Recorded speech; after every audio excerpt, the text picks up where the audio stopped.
ലോക്സഭയിൽ ബലാബലം. Speaker തെരഞ്ഞെടുപ്പിനായി എൻഡിഎയും India മുന്നണിയും നേർക്കുനേർ.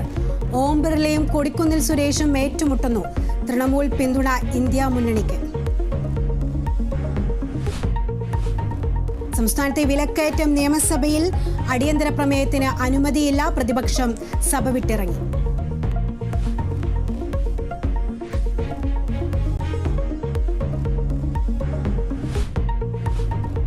കനത്ത മഴയിൽ മംഗളൂരു ഉള്ളാളിൽ മണ്ണിടിഞ്ഞു വീണ് ഒരു കുടുംബത്തിലെ 4 പേർക്ക് ദാരുണാന്ത്യം. ദുരന്തം ഉള്ളാൽ മദനി നഗറിൽ.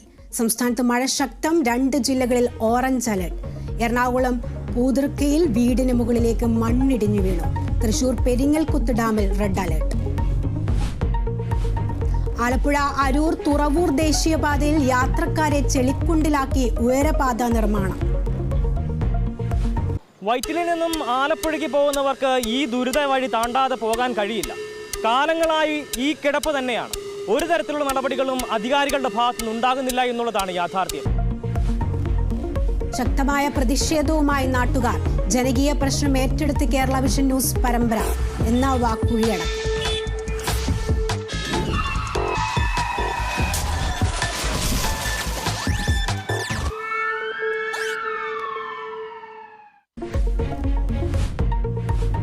പെരിയാറിൽ നിയമലംഘനം തുടർന്ന് വ്യവസായശാലകൾ. CG ലൂബ്രിക്കൻസ് കമ്പനി മാലിന്യം ഒഴുക്കിയതായി PCB കണ്ടെത്തൽ. ഫാക്ടറി അടച്ചുപൂട്ടാൻ നോട്ടീസ് നൽകും. കോപ്പ അമേരിക്കയിൽ ക്വാർട്ടർ ബെർത്ത് ഉറപ്പിച്ച് അർജന്റീന. ചിലിയെ എതിരില്ലാത്ത 1 ഗോളിന് പരാജയപ്പെടുത്തി. T20 ലോകകപ്പ് സെമി മത്സരങ്ങൾ നാളെ. ഇന്ത്യ ഇംഗ്ലണ്ടിനെയും ദക്ഷിണാഫ്രിക്ക അഫ്ഗാനിസ്ഥാനെയും.